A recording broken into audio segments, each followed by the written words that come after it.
A ideia é ótima. Só que a gente, de novo, a gente tem que fazer isso dentro desse contexto. Por quê? Eu não tenho como separar isso que você está propondo de uma mudança no critério de submissão da resolução.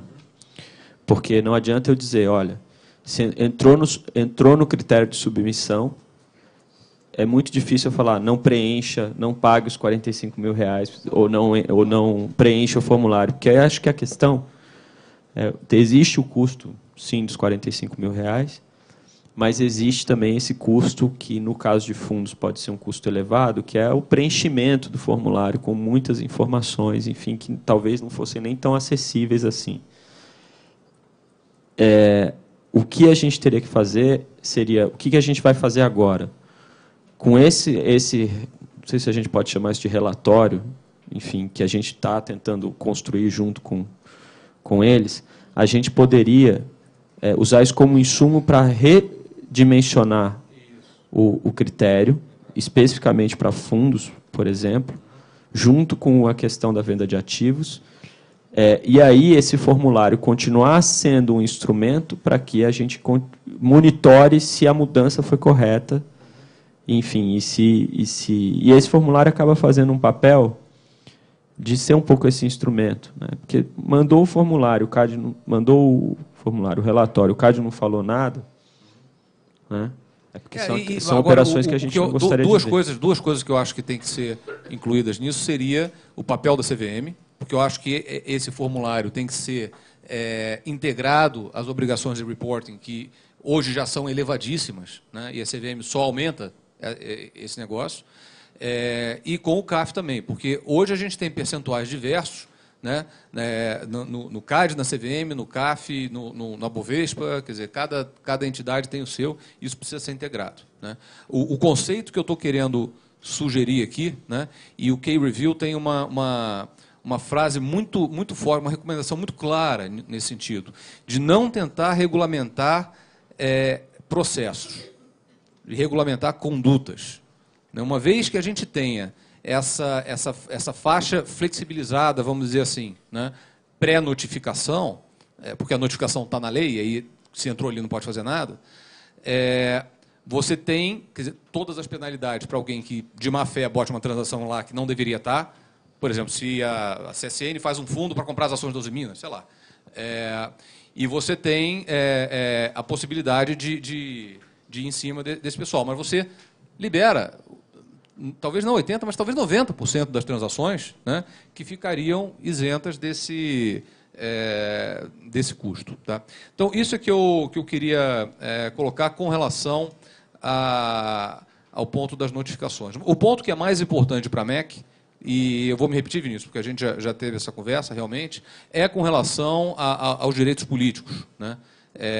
E a decisão de Usiminas e CSN foi instrumental nisso pela riqueza de consequências do fato, né? Eu já mencionei durante as apresentações, eu acho que tem uma distinção fundamental entre uma compra de controle, né, dado o caráter legal da figura do acionista controlador, e a compra de uma participação minoritária que, embora relevante e embora com efeitos concorrenciais, como o CAD tem colocado corretamente, na minha opinião, é completamente distinta do ponto de vista do que pode ser feito pelo acionista que agora detém aquelas ações. A decisão do impedimento prévio de voto, que, aliás, a AMEC defende em muitas situações, que a CVM só agora está avançando, graças ao nosso Alexandre Brodel, com o caso Tractebel, nesse caso, né, ela acaba sendo ruim por, mais uma vez, uma questão conceitual. Vivemos num país positivista, né, e temos uma lei que traz o conceito de dever de lealdade. Isso é um conceito complicado para culturalmente ser absorvido por todo mundo. A própria CVM tem evoluído na interpretação desse conceito ao longo do tempo. Eu me recordo dos casos de Arapuã e Mapping, quando houve fraude e conselheiros foram absolvidos sob a alegação de que o papel deles no conselho era prestar consultoria macroeconômica. Ou seja, é um completo desentendimento do que é responsabilidade de administrador. Hoje, isso já não funciona assim. E a gente pega a decisão do caso Sadia e há, de fato, uma diligência da CVM em identificar aonde está o dever de lealdade, né? Então, esse é uma semente que está brotando e que é muito importante para a integridade do sistema que foi proposto pela nossa lei em 1976. A gente bate num monte de coisas da lei, mas tem que se dizer que foi uma lei visionária. É uma lei com um grau de sistematicidade impressionante. No caso Enersis, que está acontecendo no Chile agora, o Senado aprovou às pressas uma reforma na lei das sociedades anônimas para incluir um artigo parecido com o nosso, do impedimento de voto do controlador nos casos de aumento de capital em bens. Vale para alguns, não vale para outros, né? Então, esse é um conceito que nós acreditamos que deva ser preservado. A figura do administrador, a responsabilidade do administrador e o dever de lealdade, ele precisa ser incentivado e não diminuído, né? Essa decisão diminuiu a visão do administrador como sendo uma figura separada do conselheiro. E eu acho que o conselheiro já está sujeito a penalidades suficientes, tanto no âmbito do direito concorrencial, como na lei do mercado de capitais, que pode levar ele para a cadeia, se ele tiver uma linha aberta com qualquer acionista que seja, principalmente se for um acionista concorrente.